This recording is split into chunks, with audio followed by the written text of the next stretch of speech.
The reason why people believe, desperate to believe, together with the fact that you don't need actually a God, in a sense amounts to an argument against the existence of God. Well, I guess I don't see that. I mean, why doesn't that commit the genetic fallacy of trying to say that by explaining how a belief originates, you thereby show the belief to be false?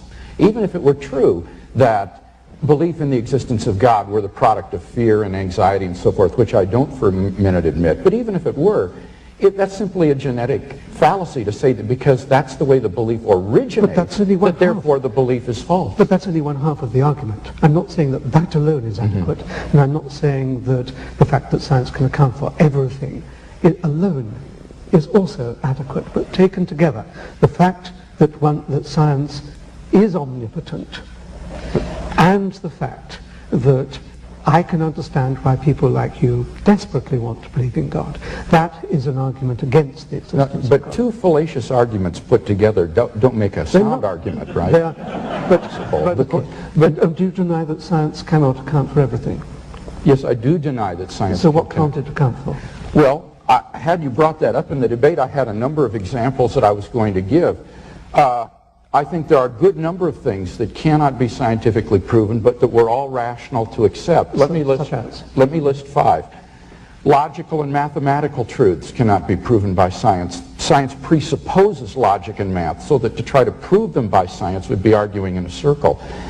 Metaphysical truths, like there are other minds other than my own, or that the external world is real, or that the past was not created 5 minutes ago with an appearance of age, are rational beliefs that cannot be scientifically proven.